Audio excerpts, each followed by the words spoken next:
to a Tottenham update and see what else has been going on. Who else we've been rejected by this summer or in the last 24 hours.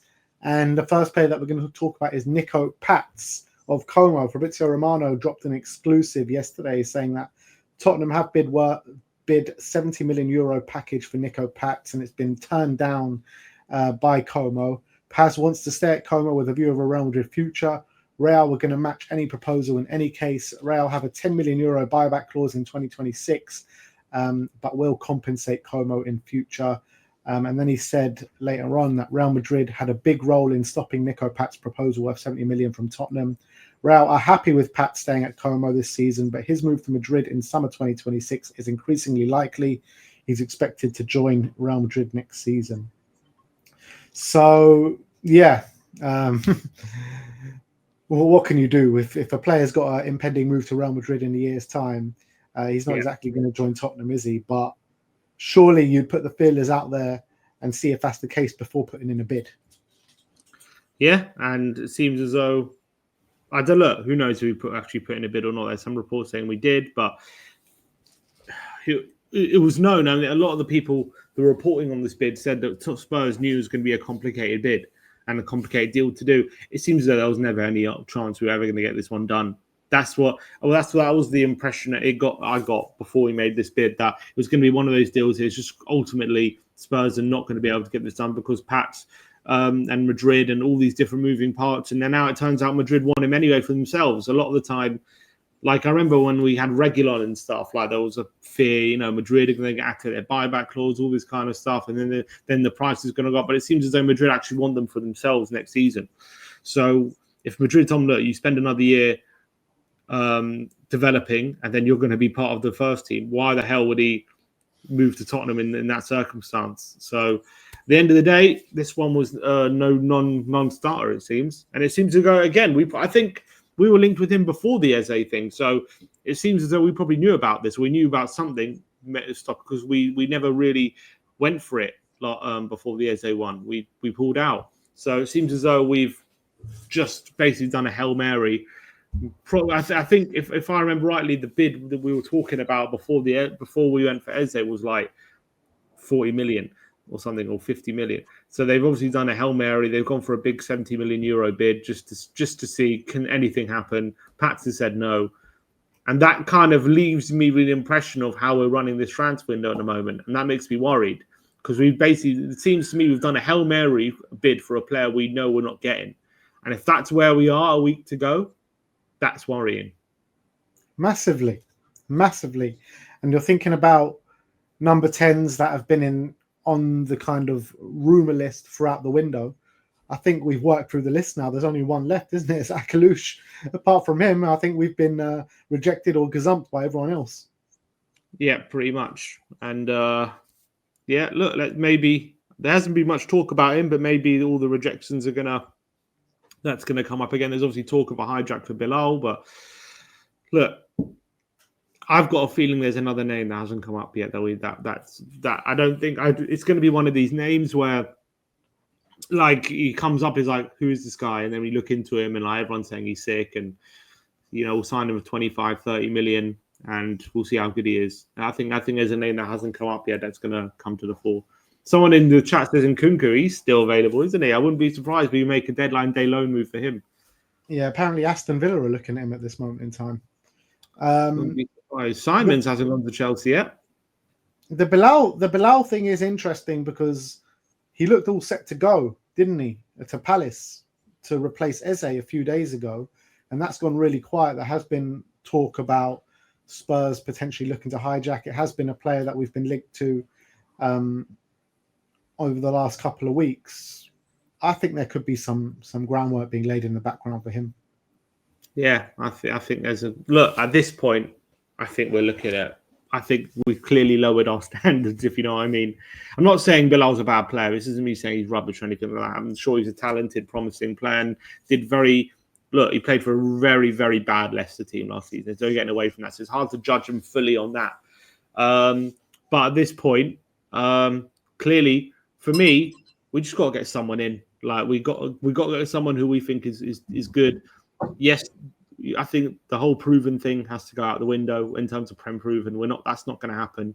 You're just going to have to. They're going to have to do their jobs. They're going to have to find the next guy they really believe could be a massive hit, and they're going to have to basically be ahead of the game. They're going to have to be ahead of the competition when it comes to finding someone who they believe is undervalued in the market and can really do a job straight away, who a lot of people are overlooked. And that's what recruitment's paid to do. They're paid to scout. They're paid to find value where other people maybe don't see it. They're going to have to do their job. It's very easy. I can get hired tomorrow and say, yeah, let's go for Eze. That isn't recruitment. That's just anyone can do that. Anyone could say, yeah, let's go for Gibbs White. That's not them doing their job. That's Frank saying I want a 10 and them going for one of the most proven ones on the market right now. That's recruitment and scouting and coming up with Eze and Gibbs White. That's not what they're paid for. They're paid to find the gems. So they got to find one. Yeah, I mean, Bilal could fall into that category. Like I said on a number of occasions, I've been impressed with him. I think he's a very good player. I think he's a very creative player. The question mark about him is he too lightweight? That's obviously a massive question mark on him. But I think every other aspect, from how creative he is, his passing level, him being a number 10 in the Premier League, I think it could work, to be honest. And I think we'll see what happens. And the price, I think what they're talking about, 22 million release clause for him.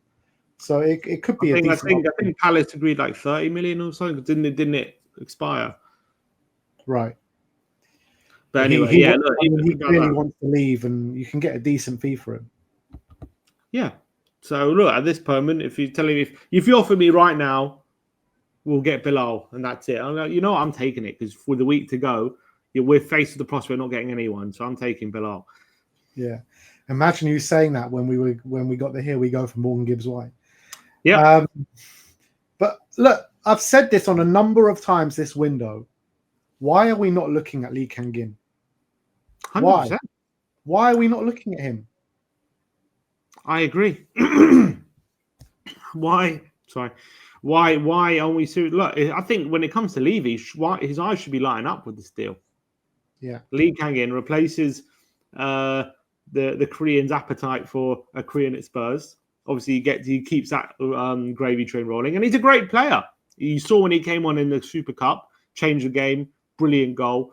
He's not a fixture in the team at the moment at PSG for one reason or another. It's like they don't really play with the number 10, do they? They kind of play with those just three very creative like centre mids, and they just get their front three to do all the work. So there's not really a place for him. I think he fits the bill. He's got a fantastic left foot, very creative. He's the kind of profile we're looking at as well. Like, and the price they're talking about, between 40 and 50 million euros. I mean, it's not crazy. So should be a no-brainer. If he's willing to come and he's looking to leave PSG, it should be an absolute no-brainer to go get him. Really should. Maybe it's one of those that haven't hit the public domain, like Ali Gold saying. Who knows? Yeah, let's hope so. We can only pray, eh? Next up, let's talk about the Savinho deal. There's been so much development on this one since we first heard his name in the press. Fabrizio Romano says that Tottenham will try until the end to get the Savinho done. Tottenham are willing to go over £60 million. And then later on today, he said Tottenham are prepared to pay over €70 million to get Savinho. They have made this clear today. The deal happening now hinges on whether or not Man City can find get a replacement. Yeah. We've heard this so many times. Bloody hell. Yeah. And Ben Jacobs pretty much says the same thing. So Groundhog Day. Do these guys not get bored of just saying the same thing over and over again? They have no shame. It's the same thing over and over again. It doesn't stop. They haven't even bothered rewinding it anymore. It's just to say they're just literally, you might as well copy and paste their tweets. Copy and paste job, yeah. Literally more copy and paste. It's ridiculous. I mean, how many times can I say the same thing? I really don't think it's happening. Unless there's a late twist Rodrigo, and maybe Man City lower their demands. Again, I really don't see Tottenham. Maybe 60. I don't see Tottenham spending. I don't see Tottenham putting a club record bid in for him. Maybe now, to be fair, because he's been embarrassed so much. Maybe they'll feel that desperation and do it. But before, definitely when we were in for Eze, I didn't see them doing it. We'll see this week. I just maybe Arsenal are going to come in and gazump him. That's what people are saying. Saka got injured yesterday. So there's always that fear. But I want this to happen. But again, it hasn't moved. Doesn't seem as though Rodrigo's going to Man City. And if that doesn't happen, I don't see Tottenham getting him. So this is a deal that could be completely out of our control. And again, it's very possible we could be wasting the whole week trying to get this done when there's a possibility that it was never possible. Yeah. Again, for the millionth time this transfer. I'd move on. I would have moved on a week ago, man. Just move on. I don't think this is happening. So depressing. It really is so depressing. Like, what more can we say that hasn't been said on the Savinho situation? Although Soccer just said, I mean, he's not reliable, but he says Tottenham are getting close on a deal for Savinho. Who says that? Yeah, he said the only obstacle is that no fee has been agreed. That was Dean Jones Soccer. Dean Jones, my goat. Oh, no, that was yesterday. Forget it. Forget that. Yeah, look, we'll have to see how this one materializes, but it's not looking good at this moment in time. Now we bring you more situation on Morgan Rogers of Aston Villa, as Peter O'Rourke says that Tottenham are readying a sensational late window move for Aston Villa star Morgan Rogers. Spurs have held preliminary discussions over a potential deal for the attacking midfielder at the age of 23. A sensational deal in the last week of the window for Morgan Rogers. Yeah, 50 million plus 10 million add-ons. That'll be swiftly rejected, and we'll say we tried. It'll be the we tried gimmick. That's what it'll be. We ain't getting Morgan Rogers. I can guarantee you that for free.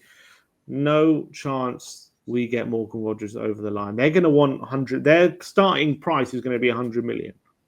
Yeah, that's going to be their starting price, and they're going to be starting price, and then maybe they'll hope to get 80 plus 10 or something. Like, it's just going to be figures that are just going to be so astronomically out of our price range. Like, I don't know why we're bothering. Like, it's just no point. But it's the same. Like, I know it's not exactly the same, but like when we went for Mark Gehi, last day of the window for 70 million, like, it's just deals that you just know it's just never going to happen. Like, why would Aston Villa sell their best player to us in the last week of the window when they think we're supposed to be like direct rivals in the league going for European competition? Like, it's just a complete waste of time. Basically, it's just not going to happen. It's just Morgan Rogers is not going to be a Tottenham player when the window closes. It's just not in a million years. They're not going to sell. We might go for 60 or 70 million. They're not going to sell. They're not. Yeah, we've got a contract till 2030. Got a long contract. It's just there's no point even. I don't know why we're even bothering. If we're even bothering, it could be just media kind of speculation. But I guess the reason that they're bothering, we're desperate. Yeah, the reason that they're bothering is because we're so desperate, and they're just going for anyone and anyone. Morgan Rogers is obviously an unbelievable player, and I'd love to see him at the club, but it's just a pipe dream. It's just never going to happen. Yeah. You believe he has a choice between 30 million for Bilal and 90 million for Rogers? He's choosing Rogers. Not in a million years. Yeah, 100%. And last but not least, we're going to talk about Yves Bissouma, as Peter O'Rourke says that West Ham are exploring a move for out-of-favour Tottenham midfielder Yves Bissouma in the final weeks of the transfer window. Graham Potter has worked with Bissouma at Brighton, and a number of clubs are keeping tabs on the Mali international. And Graham Bailey says that Tottenham are working really hard to move Yves Bissouma on this summer, and West Ham could now be an option. Now, if West Ham are an option, can we do a sort of deal for Paqueta? I'd like to think so, but I think the meltdown. Look, he told us Kudus. I would love to get Paqueta through the door. I think he's another one where he's clearly a bit. I don't know if it's disillusioned, but he's not doing it at the moment for West Ham. And we saw last season the whole betting thing really got to him. He was crying on the pitch after getting a booking against Spurs. So look, that's all behind him now. He's been found not guilty. But now he's playing for a team who are all over the place, conceded 8 goals in their first 2 games, and could be in the midst of a relegation battle. If I'm Paqueta, this is a guy who 2 years ago was on the brink, if it wasn't for these betting charges, was on the brink of getting moving to Man City. They had a bid in, and that was potentially all agreed. They were just waiting to see if this betting charge was going to go through. So this is a very talented player. Don't let people convince you that just because he had a bad year at West Ham that he ain't good. He's very good. He's a very good player, and we would be lucky to have him. But look, maybe he feels like West Ham stood by him through the betting thing, and he's going to stand by West Ham now. Maybe that's a case for it. West Ham, obviously, we know they've just sold us Kudus. They're already talking about protesting everything again. If they add Paqueta to the list, I mean, I don't know if Sullivan will be able to leave his house if they do that. So, again, I just find it too difficult to do. But these West Ham owners also do seem to be a bit soulless. So, never say never. But I just find it hard to believe that we'll ever get a deal like this done after getting Kudus. Maybe if we hadn't got Kudus, maybe, but we have. So. Yeah, I also find it hard to believe, but I think it's something that we should test the waters with, just because we know what these West Ham owners are like. They are terrible, man. We all complain about Levy and Enoch and stuff like that, but I mean, as much as I don't like them, and I think we need to change, I much prefer them than bloody Sullivan and Brady. That's for sure. Like, yeah, you're right about these West Ham owners are one of the worst in the Premier League. They've already sold us Kudus at a discount. Why not try and see if we can get a Paqueta off them as well? Well, you know what? With a week to go, I'll test waters for anyone. Just go for anyone at the moment. Why not? Try it. We've got a week. It's not like we have long to be sounding out targets. We got to be going. So make a bid. Why not? I'll tell you, Paqueta is a lot more likely than Morgan Rogers. I'll tell you that for free. I agree with that. So, yeah, look, that's where we're at. There was another report as well on Bryan Gil, which I can't actually quite believe that he's still at the football club, but he is.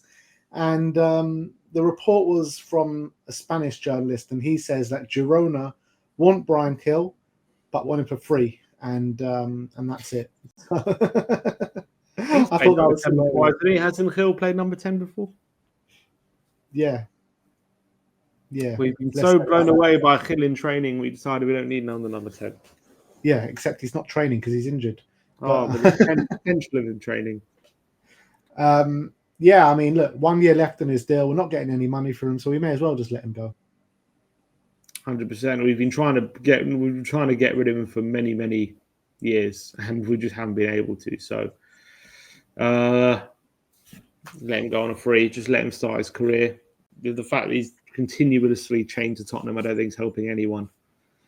Not because he's a bad person or anything like that. It's not. We're looking to just shrink the squad a bit. He's looking to really kickstart his career because it's just stagnated and hasn't gone in the direction you hoped. I think a clean break is what's needed. Yeah, absolutely.